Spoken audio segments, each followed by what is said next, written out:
வணக்கம் மக்களே, welcome back to நேற்று இன்று நாளை. ஹாப்பி ஹோலி மக்களே. இன்றைக்கி நம்ம ஹோலி ஸ்பெஷல் சாக்லேட் தண்டாய் எக்ஸோட ரெசிபி தான் பார்க்க போகிறோம். அதுக்கு முன்னாடி நம்ம சேனலுக்கு ஃபர்ஸ்ட் டைமாக வரீங்கன்னா மறக்காமல் சப்ஸ்கிரைப் பண்ணுங்கள். தண்டாய் ட்ரிங்க் பார்த்திங்கன்னா ஹோலி அன்னைக்கு கண்டிப்பாக பண்ணுவாங்க. நட்ஸ், கசகசா, ஏலக்காய், சுக்கு எல்லாம் போட்டு நல்ல பொடியாக அரைச்சி அதில் ட்ரிங்க் பண்ணுவாங்க. பேசிக்கலி பாலில் சேர்த்து பண்ணக்கூடிய ஒரு ட்ரிங்க் இது. தண்டாயோட இன்ஸ்டன்ட் வெர்ஷன் ரெசிபி வந்து ஏற்கனவே நம்ம சேனல் லாஸ்ட் இயர் போஸ்ட் பண்ணியிருந்தேன். அதோட லிங்க் நான் டிஸ்கிரிப்ஷனில் கொடுக்குறேன். டைம் இருந்தால் போய் செக் பண்ணி பாருங்கள். இன்றைக்கி அந்த தண்டாயை நம்ம 2.0 வெர்ஷனில் ப்ரெசென்ட் பண்ண போகிறோம்.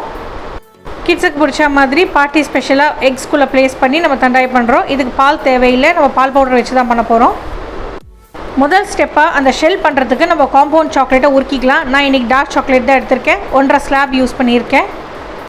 டபுள் பாய்லர் மெத்தடில் நல்லா ஸ்மூத் ஆகிற வரைக்கும் மெல்ட் பண்ணிக்கலாம். மெல்ட் ஆனதுக்கப்புறமா ஒரு 5 நிமிஷம் நல்லா அதை அடிச்சுட்டே இருங்க. நம்மளுக்கு அந்த டெம்பரிங் பண்ணும்போது தான் நல்லா ஸ்மூத்தாக வரும் சாக்லேட். மெல்ட் பண்ண சாக்லேட்டை எக் ஷேப்பில் இருக்க சிலிக்கான் மோல்டில் நல்லா ஸ்ப்ரெட் பண்ணிக்கிறேன்.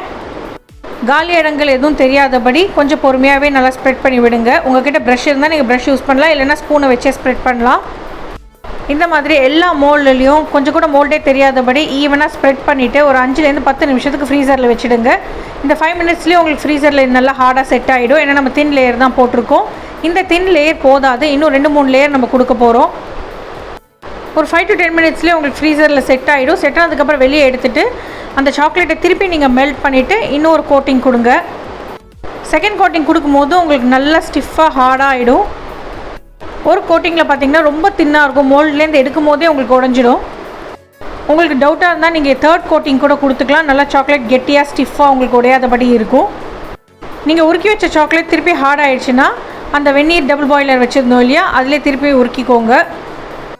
டபுள் பாய்லர்னால் ஒன்றும் இல்லைங்க, கீழே ஒரு பாத்திரத்தில் அரைக்கி தண்ணி ஊற்றி தண்ணி நல்லா கொதிச்சதுக்கப்புறம் மேலே ஒரு பெரிய பவுல் வச்சு அந்த பவுலில் சாக்லேட்டை வச்சு தண்ணியிலேருந்து வர ஸ்டீம்லேயே அந்த சாக்லேட்டை நம்ம உருக்கணும். அதுதான் டபுள் பாய்லர் மெத்தட். 2வது 3வது கோட் கொடுத்து ஒரு அரை மணி நேரம் ஃப்ரீசரில் வச்சுட்டு வெளியே எடுத்துகிட்டு கொஞ்சம் பொறுமையாக அன்மோல்ட் பண்ணுங்கள். நான் சொன்ன மாதிரி இந்த எக்குள்ளே ஃபில் பண்ணுறதுக்கு நம்மளுக்கு தண்டாய் பவுடர் தேவை. அந்த தண்டாய் பவுடர் ரெசிபி நான் டிஸ்கிரிப்ஷனில் கொடுக்குறேன், மறக்காமல் செக் பண்ணி பாருங்கள். ஸ்லோவாக அடியிலேருந்து நீங்கள் சிலிக்கான் மோல்டை லிஃப்ட் பண்ணிங்கன்னா உங்களுக்கு இந்த சாக்லேட் ஷெல் வெளியில் வந்துடும். மோல்ட்லேருந்து வெளியே எடுக்கும் போது அடுப்பு பக்கத்தில் நிற்காதீங்க, சூட்டுக்கு உருகிடும். ஏன்னா நம்ம பாடியோட சூட்லேயே அது இன்னும் கொஞ்சம் உருக ஆரம்பிச்சிடும். இப்போ இந்த எக்கோட ஷெல் இருக்கு இல்லையா, அதை நல்லா ஸ்மூத் ஆக்கிறதுக்காக ஒரு தவாவை லைட்டாக சூடு பண்ணிவிட்டு அடுப்பை ஆஃப் பண்ணிவிட்டு இந்த ஷெல்லை லைட்டாக அப்படியே தேய்ச்சி எடுத்துருங்க. அது நல்லா ஈவனாக ஆகிடும். இப்போ இந்த ஷெல்ஸை நம்ம ஃபில் பண்ணிக்கலாம். இந்த எக் ஷெல்க்குள்ளே 1.5-2 டேபிள் ஸ்பூன் அளவுக்கு பால் பவுடர், அதுக்கப்புறம் 1 டீஸ்பூன் அளவுக்கு அந்த தண்டாய் மிக்ஸ் சேர்த்துக்கலாம். நான் 2 டேபிள் ஸ்பூன் பால் பவுடரை கீழே 1 டேபிள் ஸ்பூனும் தண்டாய் பவுடருக்கு மேலே 1 டேபிள் ஸ்பூனும் சேர்த்துக்கிறேன். அதுக்கப்புறம் 1 டீஸ்பூன் சர்க்கரை சேர்த்துக்கலாம். நம்ம யூஸ் பண்ணியிருக்கிற டார்க் சாக்லேட்டுங்கிறதுனால தான் நான் சக்கரை சேர்க்குறேன். நீங்கள் மில்க் சாக்லேட் யூஸ் பண்ணிங்கன்னா சக்கரை சேர்க்கணுங்கிற அவசியம் இல்லை. கொஞ்சமாக மேலே ரோஸ் பவுடர் தூவிட்டிங்கன்னா உங்களுக்கு நல்ல ஃப்ளேவர் கிடைக்கும். இது ஆப்ஷனல் தான். ஹோலினாலே கலர்ஸ் தானே, அதனால் கலர்ஃபுல்லாக இருக்கிறதுக்காக நான் மேலே கொஞ்சம் ஸ்ப்ரிங்கிள்ஸ் தூவிக்கிறேன். இப்போ இன்னொரு காலி ஷெல்லை வச்சுட்டு நம்ம இந்த ஷெல்லை கவர் பண்ண போகிறோம். நம்ம கீழே ஃபில் பண்ணியிருக்கிற இந்த ஷெல்லுக்கு மேலே இன்னொரு ஷெல்லை வச்சுட்டு சீல் பண்ணுறதுக்காக மெல்டட் சாக்லேட்டை அப்படியே லைட்டாக பூசிக்கலாம். சும்மா ஒரு ஃபிங்கரில் எடுத்து நீங்கள் அந்த ஜாயிண்ட்டில் ஸ்ப்ரெட் பண்ணி விட்டாலே போதும். திருப்பி ஒரு 5-10 நிமிஷம் ஃப்ரீசருக்குள்ளே வச்சிங்கன்னா நல்லா ஷெல்லு செட் ஆகி ரெண்டும் நல்லா ஒட்டிக்கும். இந்த மாதிரி ஷெல்லை ரெடி பண்ணி நீங்கள் ஃப்ரீசருக்குள்ளே வச்சுட்டா போதும். எப்போ நீங்கள் சாப்பிடணுமோ அப்போ வெளியே எடுத்துகிட்டு நீங்கள் ஒரு டம்ளரில் போட்டுட்டு வெந்நீர் சேர்த்தா போதும். ஸோ எதாவது கிட்ஸ் பார்ட்டி வருது, இல்லை ஹோலி பார்ட்டி வீட்டில் இருக்குன்னா இந்த மாதிரி பண்ணி நீங்கள் முன்னாடியே ஃப்ரீசரில் வச்சிடலாம். ஃப்ரீசருக்குள்ளே வச்சு எடுத்தோடனே பாருங்கள் அழகாக சீலாகி நல்ல ஒரு முட்டை மாதிரி இருக்குது. நான் 2 கோட் தான் கொடுத்தேன். நல்லா ஷெல் தின்னாகவே இருந்தது. சும்மா ஒரு ஸ்பூன் வச்சு உடைச்சாலே உங்களுக்கு உடஞ்சிடும். இப்போ நம்ம பண்ண இந்த எக்கை ஒரு டம்ளரில் போட்டுட்டு நல்லா கொதிக்க தண்ணி மேலே சேர்த்தா போதும்.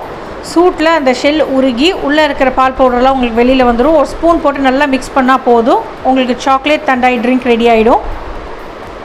இந்த பால் பவுடர் கூடவே நம்ம சேர்த்துருக்கிற ஸ்ப்ரிங்கிள்ஸ் சர்க்கரையும் கரைஞ்சி உங்களுக்கு ஸ்வீட்னஸ் கரெக்டாக இருக்கும்.